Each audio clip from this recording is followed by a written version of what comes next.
Alright, here I am at the Columbus Avenue #1 railroad crossing in Fostoria, Ohio. Now, this is a rather neat crossing owned by both the CSX Columbus subdivision and the Norfolk Southern Fostoria district, and this is pretty much also the second ever crossing that I'm going to tour outside of Michigan.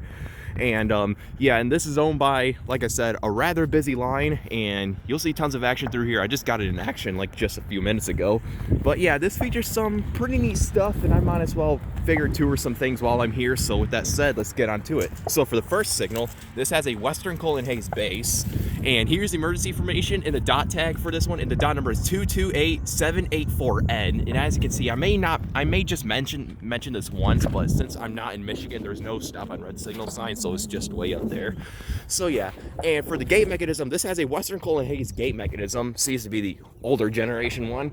This one features some Rico LED gate lights and a wind guard. And for the lights, this has two pairs of Western Colin Hayes 12 by 24 inch incandescent light heads with second generation LEDs in them. These might be the first gen. No, these are second gen. They had the circular pattern. And these are sitting on a WRS light bracket.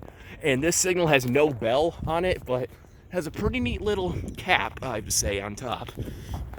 So yeah, that was the first signal. Now let's go ahead and take a little walk right here. What was that? Oh. Yeah, this is also featuring a couple of buddies of mine. Let's go ahead and go across the street. This is a very wide crossing with 4 tracks, since this is owned by 2 different lines. And as you can see, there's the diamond right there. And if you look up here, you can see the virtual rail fan camera, and somewhere down there is the rail stream camera, so which is pretty neat. So yeah, and down there, as you can see, there is a stop train at that crossing, which is Columbus Avenue #3. So yeah, I guess with all that said, let's go on and get on to the next signal. So for the second signal, which is kind of similar to the first, but not really, this one has a Premier Products base, and here's the emergency information and the dot tag once again. And if you look here, there's a high voltage overhead tag on the gate arm. And the gate mechanism for the gate mechanism on this one, this has another Western Colin Hayes gate mechanism, earlier gen, with Rico LED gate lights, no wind guard. And for the lights, this has 2 pairs of Safetran 12 by 24 inch incandescent light heads. Well, these are the Hawker ones, sitting on a Safetran light bracket, and these ones also have the Western Colin Hayes second gen LEDs in them. And as you can see, to cope with the telephone pole, they actually mounted this on a little Safetran light arm extender, which is pretty weird looking, but they got to do what they got to do. And for the bell, this has a General Signals Type 2 electronic bell, which is set at like medium to low volume. So yeah, pretty neat stuff I have to say here. Quite little, earlier Western Colin Hayes and WRS setup here. So yeah. So that is Columbus Avenue #1, and I believe that's the relay case over there, or maybe it's somewhere else. That might be it. So I guess with that said, let's go ahead and take a look at the track view. Down there is heading towards, what road is this, Kyle?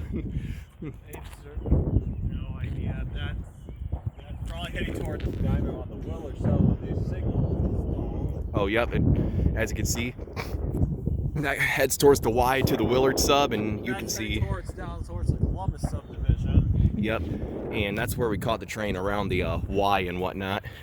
And yeah, and like I said, right here is the diamond where the Columbus district and the Columbus sub and the Fostoria district cross. And down there for the Norfolk Southern track view, down there is heading towards Poplar Street, as you can see. And yeah, down there is heading towards I believe down the yard. And also there's another crossing right there that I was also going to tour, since it also features some pretty interesting equipment. But yeah, even though this is a little shoddy, but this right here was my Columbus Avenue railroad crossing #1 in Fostoria, Ohio. Pretty neat stuff I have to say, and I might want to end this off quick since there might be another train coming. But yeah, I guess with all that said, over and out.